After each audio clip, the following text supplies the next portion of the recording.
का हो ई घमावा में का करत हो? रोज घरे में आईना देखत रहलू, आज देखती घामे में घूम घूम के आईना देखत हो। तोहे घामो ना लगत है? का भइल का? अब का बताई तहरा से कि का भइल, आ जान के तू करबो का?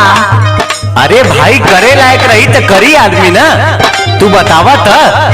अरे इहे देखो तनी कि नैहर में कैसन रहे, हमार चेहरा कैसन रहे, आ कैसन हो गईली, आ कहाँ के फंस गईली। फंसालू? तारा के फंसा के ले आइल बनी हम, बियाह क के ले आइल बनी, बुझलू? हाँ जाना तनी बियाह क के लाइल बड़ो, यही से जारत तारो। सुनो एगो बात। हाँ सुनावा।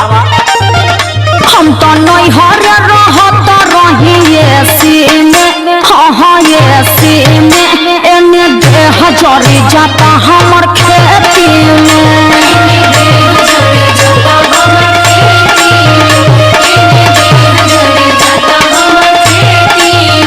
हम तो नैहर रहत रही एसी में, हाँ एसी में, एने देह जरी जाता हमर खेती में। अब पढ़ने लिखने का बाड़ू ना, अब तुम्हें कहाँ समझाई हम? हाँ तो पढ़ लिख के तू उखाड़ ले बड़ा, और खेतवा में जाके कलम चलावे ला। कौन कलम हो? खेतवा में कौन कलम चली? हाँ हाय फरसवा।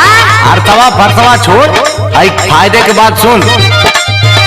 मजा मिली नहीं एसिया कुलरिया में, हाँ कुलरिया में, रानी जवन मजा पूर्वी बेअरिया में।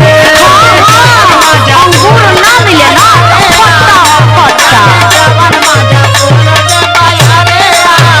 मजा मिली नहीं एसिया कुलरिया में, हाँ कुलरिया में, रानी जवन मजा पूर्वी बेअरिया में।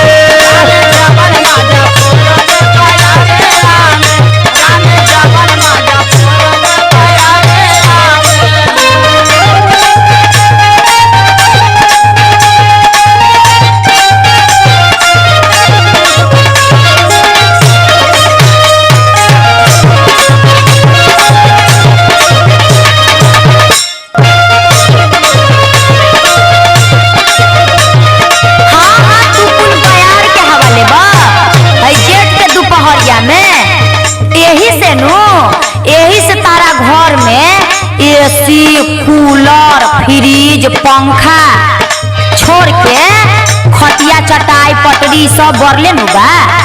अरे कितना बड़का सुविधा बा। आ सुना तनी हमार नैहर के सुना। हाँ तू नैहरे के सुनावा। जाड़ा में सुतत रही चालू कके हीटर,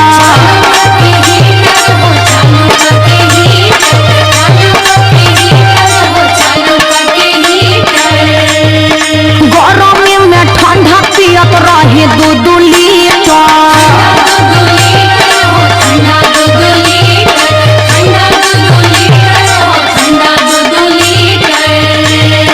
जाड़ा में सुतत रही चालू कके हीटर, गरमी में ठंडा पियत रही 2-2 लीटर।